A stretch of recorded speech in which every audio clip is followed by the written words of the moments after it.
¿Qué tal amigos? ¿Cómo estamos? Bienvenidos a Cambio de Agujas. Hoy con nosotros se sienta Paige. Paige, ¿qué tal? Puedes presentarte, decirnos de dónde eres, quién eres, bueno, esas cosillas. Bueno, me llamo Paige Meglin, soy de Baltimore, Maryland, pero he estado en Jacksonville, Florida por casi 30 años ya.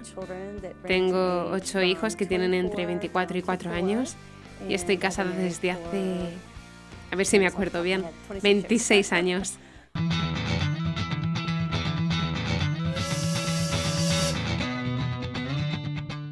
Paige, cuéntanos un poquito. ¿Creciste en una familia católica típica? No crecí en una familia típica para nada. Mis padres se divorciaron cuando yo tenía 2 años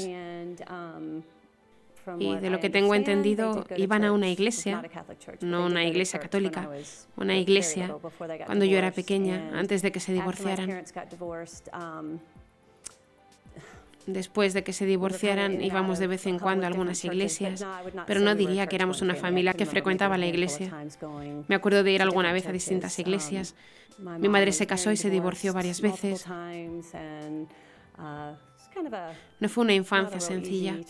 Dejé mi casa a los 16 años un poco desconcertada durante un tiempo. Vale, ¿cómo afecta esta situación familiar a tu relación con Dios? ¿Cómo se manifiesta esa relación? Bueno, durante mucho tiempo tuve muchas preguntas sobre Dios. Yo soy una persona que piensa mucho. Me gusta buscar respuestas a las cosas. Me acuerdo que yo tenía un amigo con el que mientras crecíamos nos hacíamos la gran pregunta: ¿hay Dios? Que yo recuerde, ese amigo era la única persona con quien hablaba sobre Dios. Pero si yo tuviera que identificarme desde mi niñez hasta la edad de 25 años, te hubiera dicho que era atea. Vale, obviamente este tipo de cosas que te pasan, que le pasan a tu madre, todas esas situaciones, digamos que hacen que tú no tengas un cimiento moral. No. Vale. ¿Y cómo era tu vida entonces? No sé, ¿sobre qué te apoyabas? Yo era la pequeña de 4 hermanos. Tengo 2 hermanastros que son más jóvenes que yo, pero de mis padres era la más pequeña de 4. Era la pequeñita de la familia y siempre era la buenecita que quería agradar a mis padres. Yo fui la que no se rebeló exteriormente durante la adolescencia. Veía a mis hermanos mayores hacerlo y me dolía por mis padres. Pero yo vivía una vida doble. Era amable y parecía que hacía las cosas correctas delante de mis padres. Pero dejé mi casa cuando tenía 16 años y estaba empezando a meterme en líos.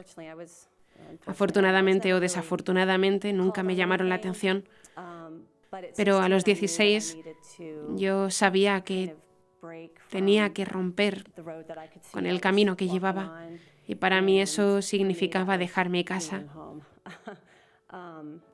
No fue fácil. Terminé el instituto sola, tenía un apartamento. Bueno, di muchas vueltas. Había gente que me acogía y luego me pedían irme. Finalmente, a mitad de mi último año de instituto, estaba viviendo sola en mi propio apartamento y no siempre tomando buenas decisiones. Hice muchas cosas incorrectas, pero yo sabía en mi corazón qué tipo de moral tenía que tener, aunque era difícil guiarme a mí misma. Dejas con 16 años tu casa. ¿Cómo o por qué afecta tanto lo que estás viviendo a tu relación con Dios? ¿Cómo lo vives? Ok, muchas cosas, un poco como la tormenta perfecta. Muchas cosas sucedieron para que eso pasara. Mi penúltimo año de instituto, mi madre se había casado otra vez. Alguien de la familia enfermó y mi madre se llevó el único de mis hermanos que vivía en casa todavía con ella a Florida. Yo me quedé en casa con este padrastro, con quien yo no tenía relación ni tampoco le respetaba. Sentía que él no tenía autoridad sobre mí. Ahí es cuando empecé a tomar malas decisiones.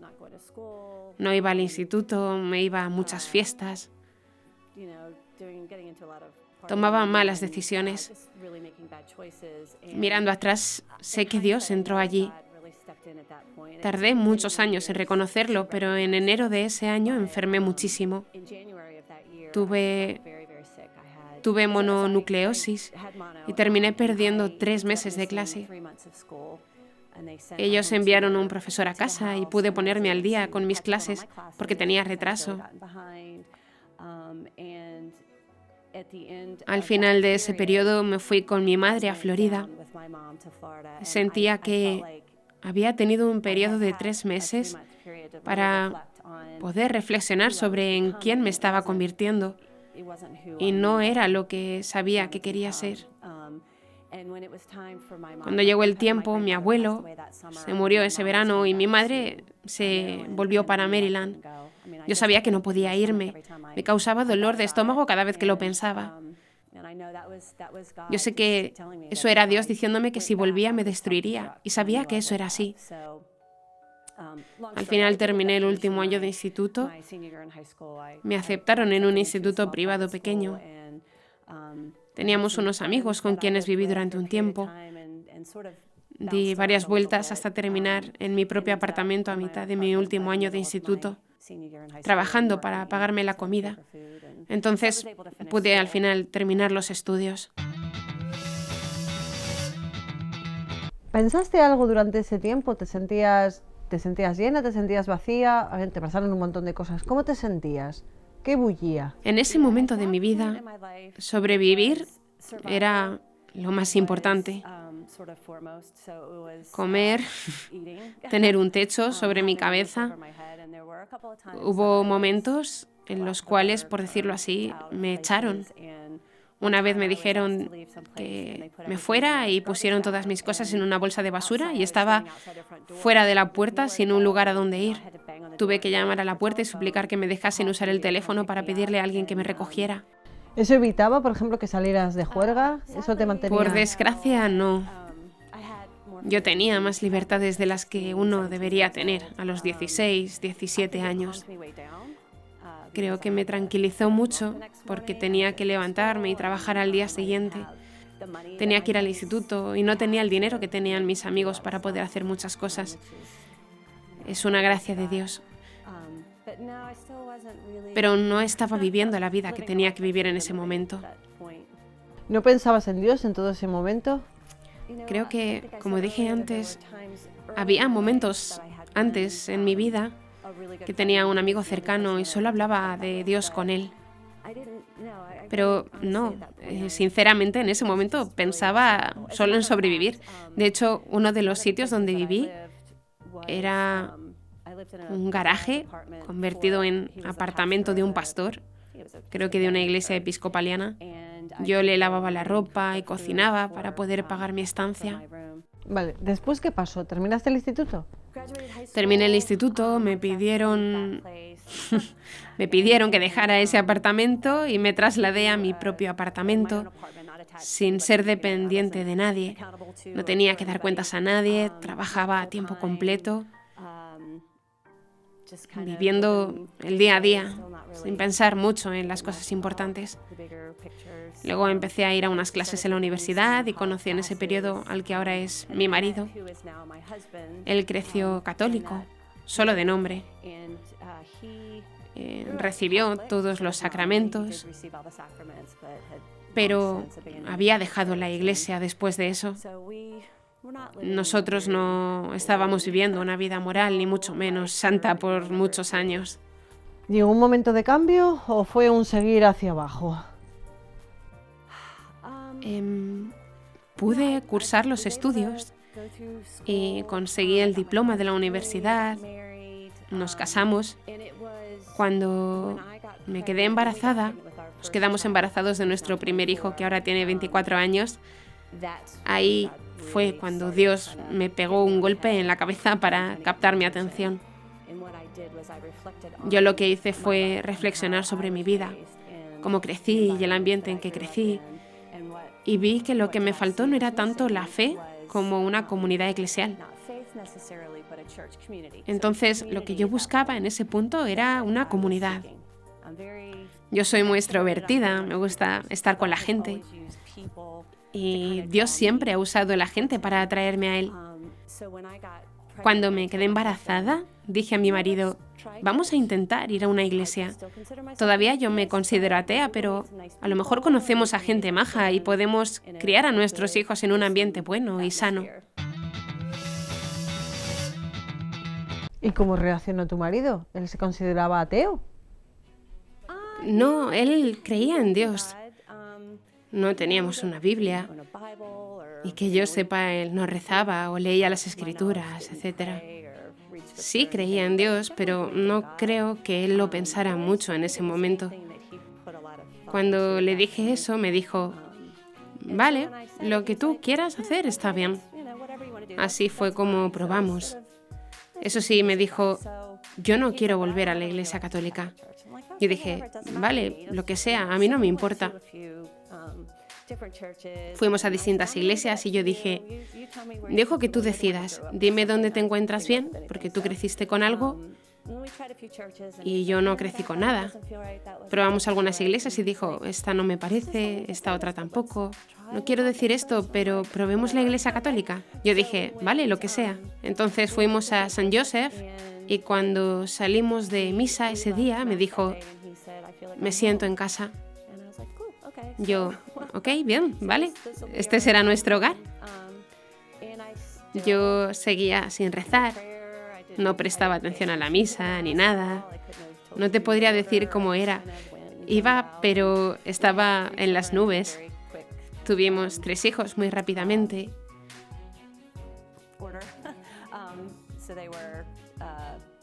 El mayor tenía 2 años y medio cuando el tercero nació. Entonces, yo estaba muy ocupada y no siempre íbamos cada domingo porque tenía demasiado trabajo, pero sí empecé a ser activa en algunos ambientes sociales de la iglesia. Entré en el grupo de mamás de niños pequeños y empecé a conocer a algunas señoras. Fuimos a un par de fiestas de Navidad y fue en una de estas fiestas donde alguien se me acercó, donde alguien se acercó a mi marido y le invitó a un retiro de fin de semana de Cristo Renueva a su parroquia. Me sorprendió mucho que él dijera que sí, porque si yo soy muy extrovertida y me gusta estar rodeada de gente, él es lo opuesto totalmente. Es muy contemplativo, muy introvertido. Él fue a ese retiro y cuando volvió, mi primer pensamiento fue, ¿dónde está mi marido? No es la persona con quien me casé y yo no me apunté para esto. Él citaba las escrituras y decía, escucha esta oración que me dieron, está genial. Era un cambio de 180 grados después de este fin de semana y me asustó, porque yo pensaba, no sé si estoy preparada para esto, todavía no creo en Dios. Yo era tan ignorante acerca de la fe que no apreciaba como otros el que Jesús ni siquiera fuese una figura histórica, aunque no lo reconociese como un Mesías. Hasta ese punto era de ignorante en ello, ¿no? Entonces mi marido me animó diciendo, tienes que probar esto, va a cambiar tu vida, está genial. Yo dije, vale, y fui a un retiro 3 semanas después del suyo. Fui con pocas expectativas, solo con la de hacer un par de amigas y tenía una disposición muy mala. No tenía mucho que decir, lo cual es extraño en mí. Pasamos el primer día y la primera noche escuchando muchos testimonios. Leyeron mucho de las escrituras. Había mucha música cristiana. Pero yo no me identificaba con nada. No podía concebir lo que estaban diciendo, ni las escrituras. No me identificaba con ello, no me identificaba con la música. Y esa noche hubo un acto penitencial y el sacerdote que llevaba el retiro dio una charla dando su testimonio y habló explicando qué es la confesión. Yo nunca lo había oído, no tenía ni idea. Y menos aún con lo que ponen en las películas sobre lo que es la confesión. Había 62 mujeres ese fin de semana y dijo, sé que hay una de vosotras aquí que no es católica. Me gustaría invitarte a entrar en el confesionario. No sería un sacramento para ti, pero quisiera invitarte a que entres. No dijo mi nombre, pero obviamente estaba hablando conmigo. Yo pensé, vale, ok, esto es lo que hay. Me metí en la fila, me quedé al final de la fila por si no quería entrar o cambiaba de idea al final. Y todo salió. Y empecé a llorar. Perdón. Y todas las malas decisiones que había tomado, toda la gente a la que había herido, toda la gente que me había herido a mí, a la que tenía que perdonar, todo estaba ahí. Fue doloroso y yo estaba preparada, estaba muy preparada. Había estado llevando ese bagaje, ese peso por tantos años. Entré y dije todo. Y fue durante esa confesión, entre comillas, que decidí que yo quería ser católica. No solo abracé todo el cristianismo, sino que me quise convertir, hacer todo. Me fui a casa ese fin de semana y Mark y yo hablamos, empezamos a leer la escritura juntos, tomamos los primeros pasos en la oración. Nunca había abierto una Biblia antes, no sabía ni por dónde empezar. Devoné el Nuevo Testamento, empecé a rezar, pero no sabía exactamente cómo rezar. ¿Tienes que usar palabras sofisticadas o puede ser una conversación? No me aclaraba, pero una cosa que recuerdo muy claramente de ese tiempo era decir, Dios, gracias por traerme hasta aquí. Pero, ¿y por qué? Yo no entiendo por qué. Yo pensaba que mi vida iba bien y no entendía, no comprendía. 3 semanas después de mi conversión, a mi hija mayor le diagnosticaron un cáncer. Y eso fue la respuesta a mi pregunta. Porque si Dios no hubiera captado mi atención, creo que lo había estado haciendo todo el tiempo, pero mirando atrás puedo ver todas las situaciones que yo pensaba que tenía que controlar. Y Él me sacaba de apuro tras apuro, pero nunca pensé que era Él. Finalmente lo entendí, lo comprendí. Si yo no hubiera tenido esa experiencia de conversión antes del diagnóstico, no creo que mi matrimonio hubiese sobrevivido. No sé dónde estaría ahora.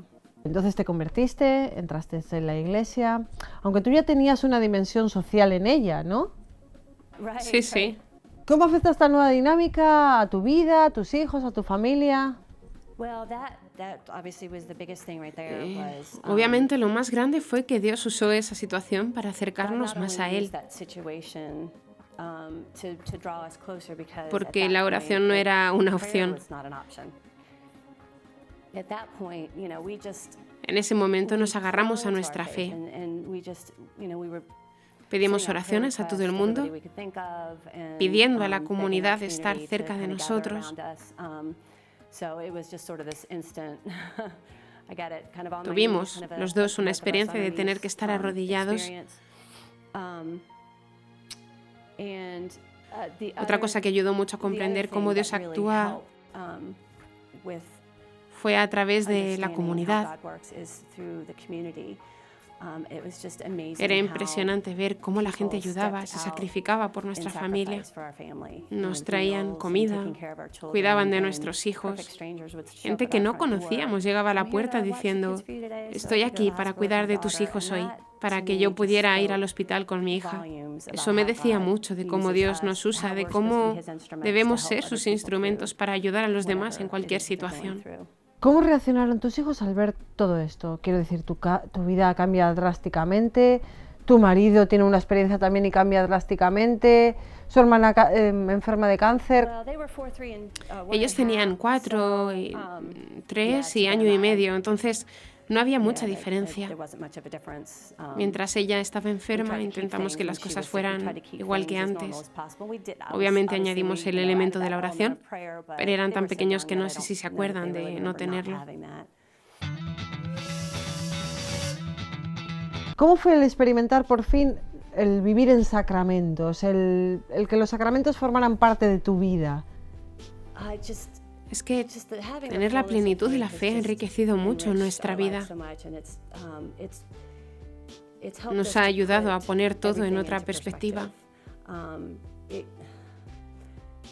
Sé que mucha gente siente que tener una fe fuerte y seguir la religión te quita la libertad.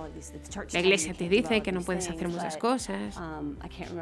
No me acuerdo dónde está en la Biblia, pero hay un pasaje que habla de ser esclavo de algo. ¿Quieres ser esclavo de tu pecado o quieres ser esclavo de algo mejor que tú mismo? Yo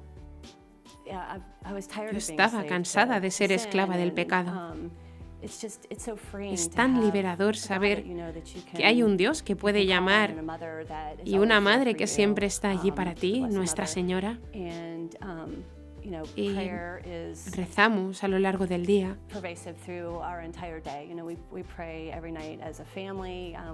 Rezamos todas las noches como familia.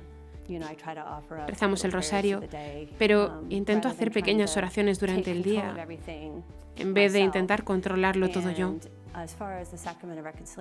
Hablando sobre el sacramento de la confesión, tengo que decir que es un sacramento que tiene un puesto cerca de mi corazón porque es allí donde tuvo lugar mi conversión.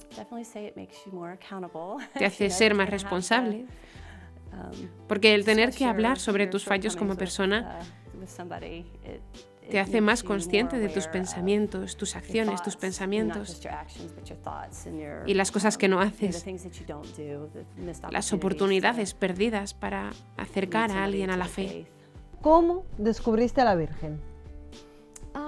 Cuando estaba con lo de Cristo renueva su parroquia, una de las señoras que estaba en nuestro equipo vino a mi casa una tarde para enseñarme a rezar el rosario, porque ella tenía una devoción grande y especial al rosario.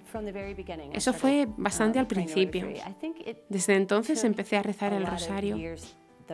Creo, sin embargo, que tuvieron que pasar muchos años hasta que llegué a comprenderlo. Al principio para mí era como un rito, me parecía una cosa muy católica. Soy el tipo de persona que dice, yo hago todo, sea alto, bajo, blanco, negro, yo hago todo. Si voy a entrar en la iglesia católica, voy a ser la persona más católica que hayas conocido. Por eso creo que es así como empecé al principio. Cuando estaba haciendo Cristo renueva su parroquia, estaba pasando por un tiempo difícil con mi propia madre. Siempre hemos sido cercanas, aunque había cosas que no funcionaban, ¿no? Pero estábamos pasando por una mala racha. Y tener a Nuestra Señora como una madre a la que podía agarrar cuando mi propia madre no estaba allí para mí, tenerla como ejemplo de cómo criar a mis hijos, cómo ser fiel, cómo rezar y cómo darle a Dios mi fiat, como ella lo hizo. Recurro a ella como guía o para pedirle ayuda. ¿Cómo consideras que cambia tu vida matrimonial después de todo este cambio que sufrís?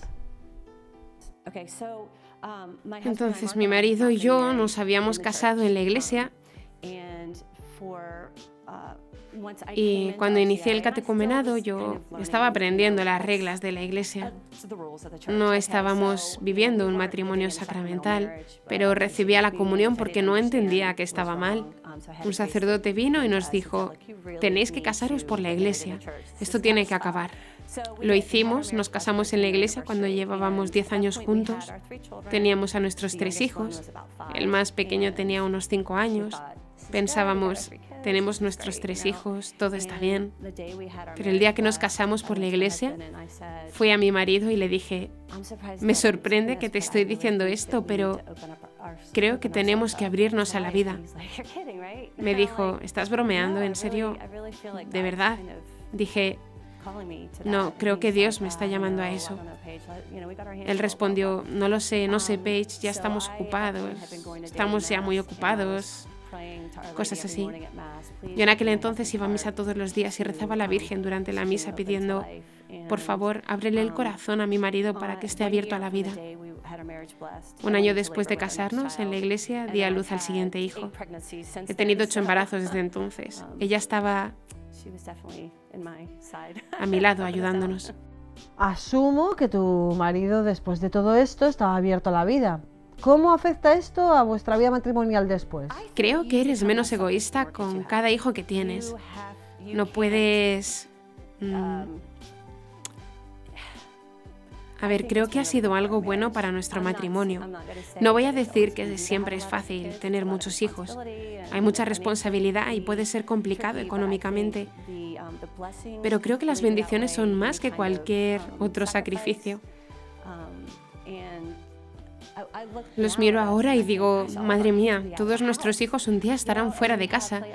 Y Estaba mirando a mi marido con nuestro hijo de 4 años en los brazos, sentado en el sofá hoy, y pensé, qué bonito. Somos padres mayores, pero todavía tenemos esta dulce y vivaz alegría en nuestra casa, ¿no? Ciertamente nos ha hecho acercarnos mucho. Paige, muchísimas gracias por tu testimonio, muchísimas gracias por estar hoy aquí con nosotros. Gracias. Muchas gracias, Cristina, por invitarme.